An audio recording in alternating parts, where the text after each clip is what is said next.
babu 60 ka riyadus salihina albabu dambugal ngal no yewta en alkaram fi teddungal wal juudi e okkugol wal infaq e dépensugol fi wujuhil khayri e nder bangeji moƴƴireji ɗin fof sigatun ɗum ko ahadi billahi ta'ala ko hoolare ka Allah teddutowɗon Allah ta'ala teddutowɗon o dali wa ma anfaqtum kala ko dépense ɗon min shay'in fa huwa kanko Allah yukhlifu lontinayi ɗum ko ahadi ɗum ko hoolare ka jungo Allah wa qala ta'ala ma tunfiqu kala ko dépense ɗon min khayrin fali anfusikum wa ma tunfiquna wata on dépense dey illa ibtigha wajhillahi wa ma tunfiqu on dépense ta min khayrin immode ko moƴƴi e wa ma tunfiqu kala ko dépense ɗon min khayrin immode ko moƴƴi waffa ilaykum on jonnitete ɗum wa antum la tuzlamun wa ma tunfiqu qala ta'ala ala dal nokku wa ma tunfiqu kala ko yetto ɗon sadaka min khayrin fa inna allaha bihi alimun wa nabi mas'ud radiyallahu anhu anin nabi sallallahu alaihi wasallam qala ma la hasadi ngañanandi sellata duwaka ta islam illa fi isnatayn so na fi piiji ɗiɗi ma fi yimɓe ɗiɗo rajulun yi'a neɗɗo atahu llahu Allah hokki ɗum maalan jawdi fa sallatahu Allah wurtamo ala halakati e dépensegol ndi jawdi fil haqqi e piiji gongaji hanuɗi wa rajulun e gorko atahu llahu Allah hokkamo hikmatan faham gandal ñeñal fawata kanko yakdi biha himo ñaawitira oɗo faamu ko Allah hokkimo himo janna ɗum himo waajora ɗum o yuallimuha o janna ɗum ɗo yimɓe ko ɗiɗo ɗiɗi selli ka goɗɗo sonoto kañum kadi no yeli heɓugol sifa muɗum sabu moƴƴire kon koye ɗum ɗo hunduko wata wolde muttafaqun alayh ma'nahu yanbaghi no hananimo Allah yowbita ahadan e nde o ño'ata goto illa ala ihda e Allah yowbata nde o sunanota ko o ñembata aadun hay goto illa ala ihda hatayn khaslatani sona e dow gotel e ɗeɗo geɓe ɗiɗi wano ƴettama ko qala rasulullah sallam ayyukum komboye moɗon maalu warisi tata ko jawdi rona e ɓen ahabbo ilayi ɓuranimo min maalidi jawdi makko ndi homboymo qala ɓe fof ɓe ya rasulullah aminna la ami ha ɗum hay e goto illa maalu sona ko jawdi makko ni ahabbo ilayi ɓuranimo ndi jawdi rona e ɓen ɓen lamake a wacce mi andinan ko honɗum jeyɗa ko honɗum roneteɗa fayna mala yo andu jawdi makko ndi ma qaddama ko feƴƴi wa mala warisi ko woni jawdi ronna e ɓe mo ɓen ma akhara ko kala jawdi ndi o nettini wakkili ɓaawo rawal bukhari wan adi ibn hatim radiyallahu anhu anna rasulullah sallallahu alaihi wasallam qala maki ittaqun nar hulenge yite wala bi shiɓɓi tamra hay ko e peccum tamaro marɗon okkitire kon fi yo ndaɓi yite muttafaqun alayhi kon jabir radiyallahu anhu qala wi masu ila rasulullah sallallahu alaihi wasallam nelaɗo Allah on landaka shay'un hayun gattu ha hande fa qala bima kala o mi hokkata sino wodi ɓe jetta ɓe yonna muttafaqun alayhi wan abi hurairah radiyallahu anhu qala rasulullah sallallahu alaihi wasallam ma min yawmin ala an yallal yusihu al ibadu afwan yusbihu al ibadu ngal jiyaɓe ɓe weetata fihi e muɗum illa malakani sona malaika ɓe yanzilani jippinte spécialement fa yaqulu ahaduma goɗɗo e maɓɓe wiya o ka sengo ñaamo kala ko on tigi itti sadaka o ka sengo ñaamo wiya allahuma ya Allah a ati okku munfiqan oɗo ittuɗo sadaka kala fan lontari lontinan hamo ko okkitiri kon ko jiɓa si jabato ko du'a ma wona du'a malaika wa yaqulu al akhar o kadi inna kala ka neɗɗo on yi'i ka duwa waɗede seeɗa taale mo mari bire mum o munni o ronki wadde ɓe malaikajo ka nano wi allahuma ya Allah aati mum sikanɗo yoɓu okko oɗo jogitiɗo sali okkotirde yoɓmo talafan halkare jawdi makko ni allahu akbar muttafaqun alayhi wano ƴettama makko anna rasulullah sallallahu alaihi wasallam qala maki qala allahu ta'ala wonde Allah tedduto ɗum daali anfiq dépense yabun adama kay ɓiɗɗo adama yunfaqu alayka on say an kadi dépense e hoorema okkoyoru yimɓe ɓen alawi Allah hokkore muttafaqun alayhi wa an abdullah ibn amr ibn al-as radiyallahu anhu anna rajulan wonno gorko go sa'ala rasulullah o torino nelaɗo Allah sallallahu alaihi wasallam e o landino kan nelaɗo Allah afwan ayul islam khairun kon ɗum e del islam ɗen fof ɓuri moƴƴude kala nelaɗo maki he ko am tut'imu ta'am ñamme yimɓe ɓen ñamete bimana okkoro yimɓe ɓen ko marɗa kon wa taqra salama janga hiwrande alego hiwroɗa alaman arafta e dow kala mo annduɗa waman lam tarife kala mo anda kala mo yiiɗa hiwro muttafaqun alayh wano ƴettami makko qala nelaɗo maki qala rasul qala o wi wonde qala rasulullah sallam nelaɗo allah maki arbauna cappa hasalatan geɓe maɗum piiji capannayyi alaha ko ɓuri jenɗude majji manihatul anza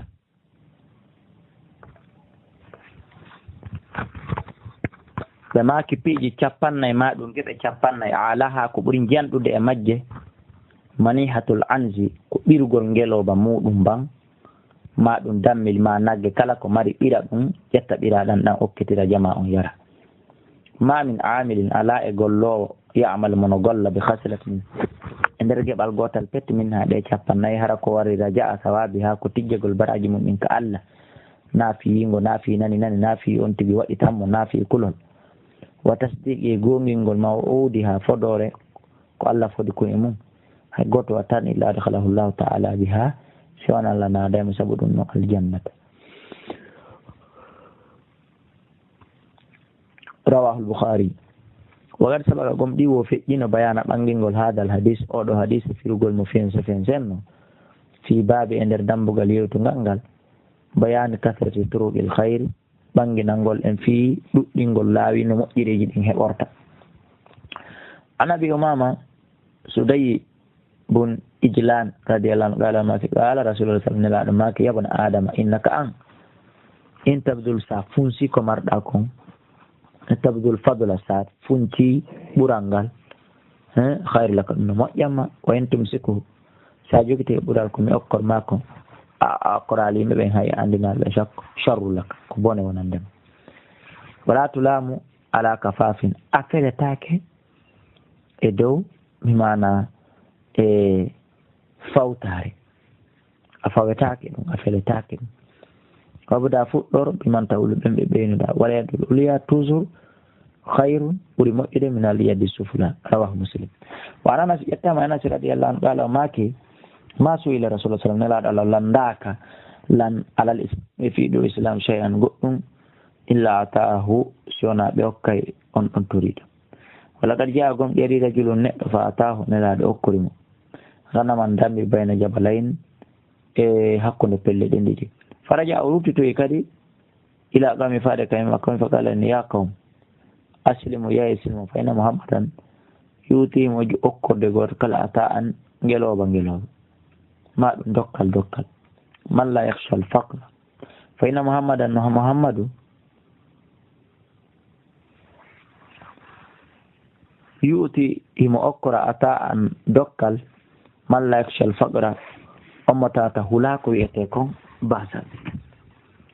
kon ɓe okkortale wa in kana silati ka rajul gorko li yuslim ko yo silmu ma yiriɗo faandi toraki ko silmu ko illa duniya sowona aduna tumfi ko fi yo torane ɗon o ñaama to ma yalbasu oɗo ñiɓata illa yasira sowona go kunni hatta e kona al islam ha islam o wonta joni a habba ilay ko ɓura yiɗede ka makko min aduniya di aduna wama alayha rawahu muslim wa an umar radiyallahu anhu qala o maki qasama rasulullah nelaɗo alah sallah sallam senduno qasman sendore fa qultu min ya rasulallah la gayru haulai wallahi ko goɗɗo ko tata wona ɓeɗo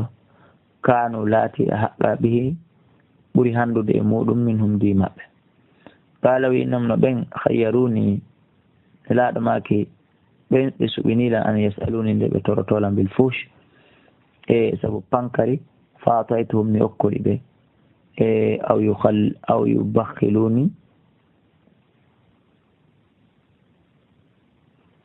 fawtiyam mi okkora ɓe aw yubakhiluni ma ɓe wuddinalam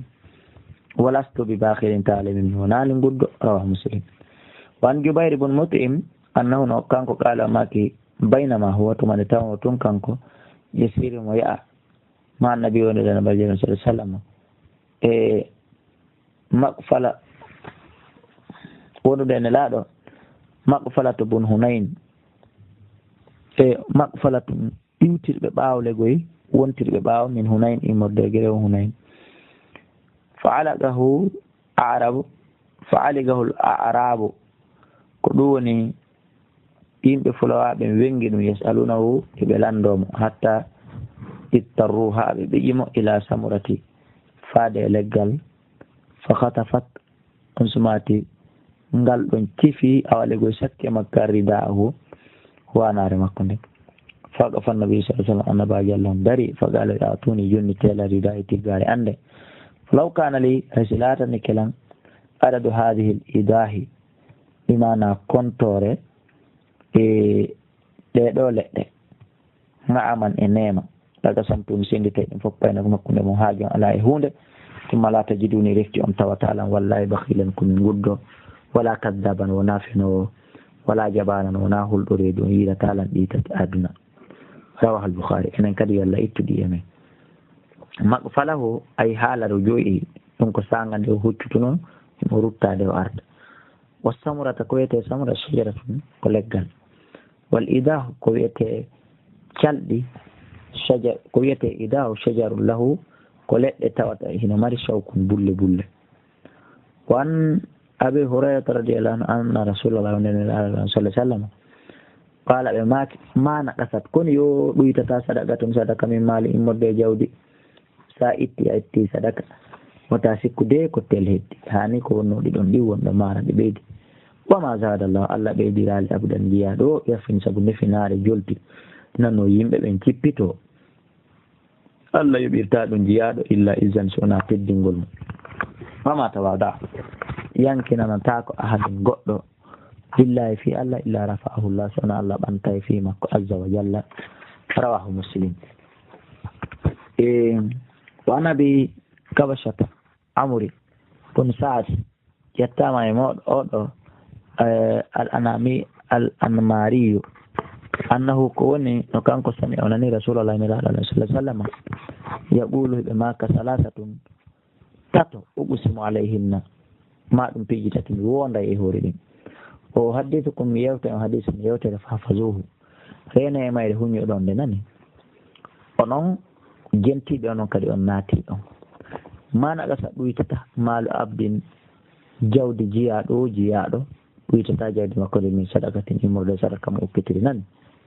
faami ɗum go wala zulma tooñata abdun jiyaɗo muslimatan tooñe sabara alayha o muñño hewre ko o tooñako illa zadahullah subhanahu wa ta'ala ɓeydadan izzan teddungal nani wala fata udditata abdun jiyaɗo baba masalatin dambugal ka o toro uddita tun occasion fi ka toro illa fata allahu alayhi sona allah udditanaymo baba faqrin dambugal basal aw kalimatan ma ɗum konngol nahaw ha wayitirengol ni o haddithukum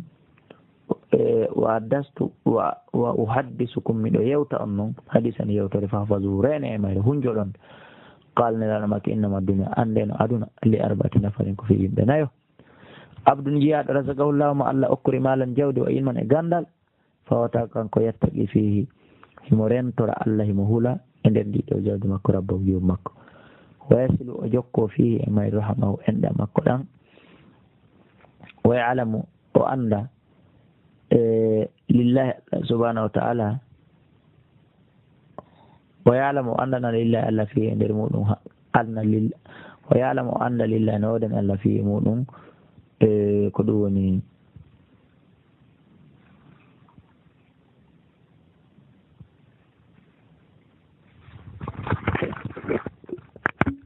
o anda wonde no wodani allah fihi muɗum haqqan geɓal fa hada a ɗum ɗo bi afdalil manazili ko ɗum ɗo ɓuri moƴƴude e place ji ɗin fof o abdan e jeyaɗo rasatollah allah arsikamo ilman gandal wala mi yarsugo ron kam arsukude malan jawdi fawata kanko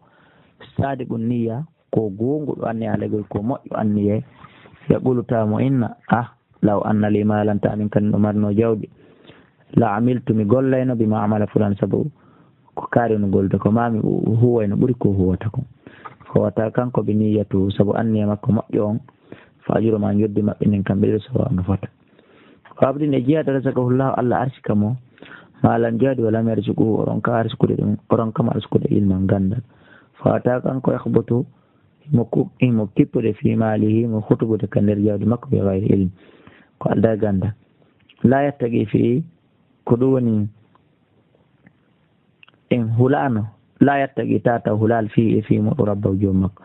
wala yasilu o jokkaki noon kadi fi e muɗum rahimahu en ɗam makko na wala yuallimu llahu fi Allah andinalimo e hay fi wala yuallimu llahu Allah andinalimo fi muɗum haqqan geɓal wala yalamu llah o andinali Allah fi wala yalam hara o andalillahi no waɗani Allah fi inno haqqan geɓal fa hada oɗo ɓe khbatil manazil ɓuuri soɓude e place ji ɗin fof wabde ne jeeyaɗo lam yarzuqullahu malan wala ilma Allah okkoralimo jawdi o gandal ɗi attunno jooɗuno ina menen batti men jangga fawata kanko yaɓulu mo ina law anali arayno wodannolano malan jawdi la hamiltu mi gollayno min kadi mbiyamali fulan sifa golle kaari fa oɗo kadi ɓe niyyati sabu anniye makko moƴƴon e sabu anniye makko bonɗon ɓaawo yi goɗɗo no golla golle kanka ɗo namin kadi simɓe marno hunde kaari ko minen fof yaada no amugoye ma dansingi komi yaalanki komi mettila fa oɗo kadi ɓe niyyati sabu anniye makko fo yusruma dongal maɓɓe ngal sawa on no fota rawa Tirmidi o gal hadisun e hasanun sahihu wona Aishata ƴettama nene mi Aisha radiyallahu anha annahum no kamɓe dabahu ɓe hirsuno shay'an shatan dammi to qala nabi sallallahu alaihi wasallam ala make ma baqi minna ene konno heddani e dammingel adda ɗon qalat nene Aisha make ma baqi heddaki minna e maggal illa katifa sona bolo bala hunkum ko ɗum tun heddi walbu hunkum qala ne laaɗa make baqi kulluha awa wiw tun ngel fof ngel heddi gayru katifi sona bala hunkum rawahu at-Tirmidhi wa qala wi hadithun sahih wa ma nafiru mun tasaddaqu itte sadaka biha mum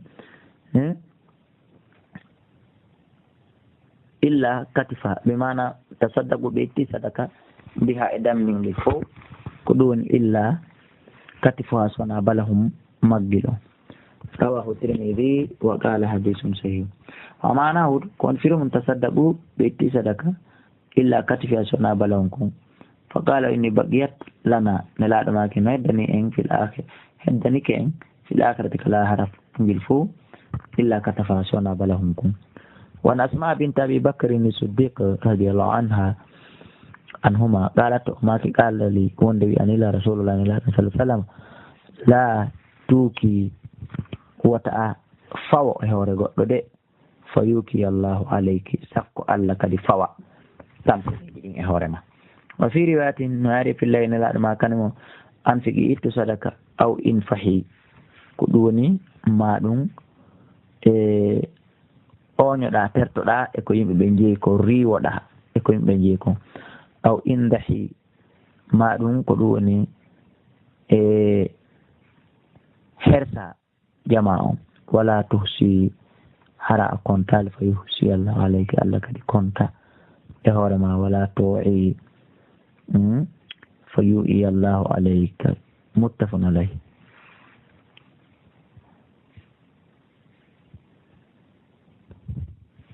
ولا توعي وتأتمتين فيوئي الله عليك الله كدي لأتمتين جدين هورما متفق عليه وانفهي بالهاء المهملة هم هو بمعنى أنفقي أتيهاكي جمع فؤتي دم ورندن وي وسيار وكذلك كونني عنده أنكت وعن أبي هريرة رضي الله عنه كوني سمع رسول الله صلى الله عليه وسلم ننه يقول هم يكنكو أبا هريرة مثل البخيل صفا غد والمنفق ديبانسو دون عندي كم بيدي كنا بي كمثل رجلان صفا وربيدو عليهما جنتان بمرجات جديد من حديد imorde janɗe min sudiyihima imorde seraji majji on e enɗi majji on ila taraqimiha min sudiyihima ilaka enɗi maɓɓe ila taraqimiha haka koyɗe maɓɓe ke koromoje maɓɓe ley fa amma al munfiqu amma dépense on fala yunfiqu kanka ɗo dépensata illa sabagat sona o yettoto alego o hewtay a wofarat ma ɗum timma ala jildihi e dow guril makko ngel hatta tukfi ha ko ɗoni suuɗo bananahu guji kulli makko ɗin wata afuwa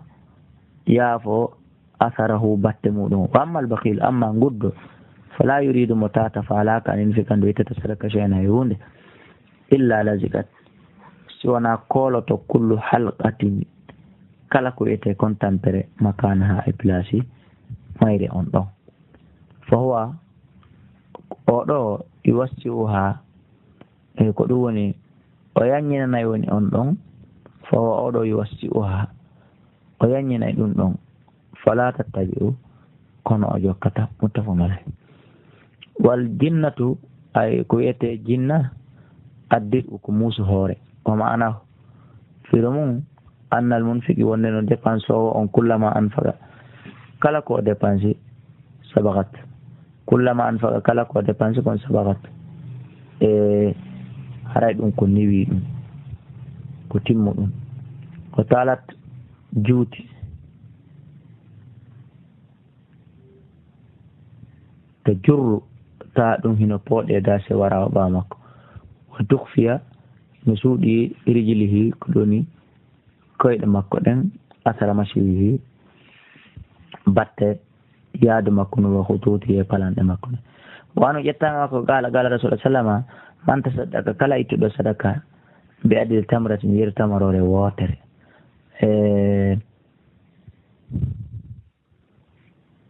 min kasibin tayyibin hara ko immorde faggitande laaɓude daginde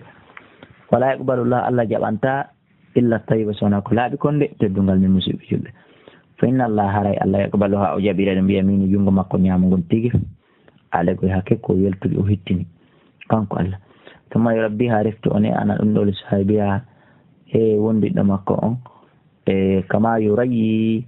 wona o aynirta o ni'irta ahadukum goɗɗo e mo ɓiɗɗo mum on faluwahu mo acci on hatta takuna ha on laato misalal jabalin no fota ko ɗum woni imo wayi misal fello muttafaqun alayh alfuluwu koyete fuluw bi fatil fa wa dammil lam wa tashdidil waw wa yuqalu aydan no wiye kadi e bi kasril fa'i sabu poccugol fa on ley wa iskandi lam on kadi waɗe dural e kowal takfifil waw e foygintingol waw hara siddaka ko ɗum woni wa huwa almuhur ko ɗum wiyete muhur wan hu ƴettama makko ani nabi sallallahu alaihi wasallam qala wi baynama rajul tumande tawno gorko yamshi no yaha tumbi falatin ka burude to min al ard fa sami onani sawtan hito fi sahabati e nder sahabajo dalika fi sahabata e nder fubbagol ɓe maki isɓe hadiqata fulani soggu sarden kaari on fatanaha dalika sahab e ko ɗum woni nden ɗon duulere yiili fafraha ma'ahu ndiyam mayre on wiidi lanni ma'ahu ndiyam mayre on fi harratin e nder ngulindi fayda e shajjatun tawiyoja ka londe min tilka shiraji immorde ɗen ɗon looɗe kadi istawa'at kadi istaw'abat ko ɗuni gomɗiɗe runki dalikal ma ɗan ɗon ndiyam kullahu ɗan fo fatatabba al ma ndiyam ɗan pulliti fa ida rajulun tawi gorko ko kaymu no dari fi riqati ka jarde makko yuhawwilul ma'i mo yiila ndiyam ɗan bima sahati wondude pigasi makko e fa qala lahu o innanimo ya abdallah masmuka konnon inde ma qala o jaabi fulanum ko kaari lismi sabu inde alladi on sami mo nanide fi sahabati ka nder zarde fa qala lahu innanimo ya abdallah lima tas'aluni kon ɗum landorɗami an ismi fi indande fa qala o inni mi sami'tu nani sawtan hito fi sahabi ka nder zarde alladi hada on mo tata kañum ma'ahu ndiyam makko ɗanni hada ma'ahu ko tata ko ndiyam makko ɗanni yaqulu min iski yarno hadiqata fulanin zarden kaari on lismika sabu inde ma fama tasna'u fiha kala ko golluɗa e nder makko fa qala o inni ma idi ɓulta amma id qulta amma tumande innunoɗa haada ɗum ɗo fa inni mi anzur ila tawi miɗo darde faade ma yaqulu konko yalti minha immurde mum fatasaddaqun mi itta sadaka bi sulusi tataɓal ngal wa akulu mi ñaama ana min wa iyale ɓeygol e anden sulusan tataɓal ngala wa aruddu mi rutta mi jonnita fiha e nder baytul mali on sulusahu tataɓal mum ngal rawahu muslim alharratu ko wiyete nguleydi al ardul mulbasatu ko leydi wuldi ndin e jillodirndi hijaratan e kaaƴe sawda ɓaleje petelegol wa sharjatu ko wiyete sharja bi fati shin almujam iskani ra'i wa bil jim hiya masilul ma'i ko ilol ndiyam nabi mana ko foosewol ma ɗum awalegoye joolol ko ɗum wiyete asharjatu bi mana ko ilol ndiyangol haray ko ɗo woni darsu meɗen yiltoɗe rewtoɗen ɗum ɗo kadi ha faame hakken hakke yaafo ɗon ko gongro nden pooɗata kon yewtireji ɗin wawa siɗi jillodiray ko towugol jemma e fanɗugol ndaygu ko wona yonnorede kon bindi ɗin wela yiɗe ndaygu kon ko ɓurkon e fanɗude donc haray ko ɗum ɗo woni ko watta ɗum e hino gongre e hino angal ndaygu en tori Allah subahana taala e ɓeyda en newende makko nden e yaajede makko nden ta ndaygu wawa en daygande ka janngugol men ka tafsir men wawa en daygande lagine fof wawa en daygande eɗen ɗanangal golleli meɗen ɗin wallahu a'la wa a'lamu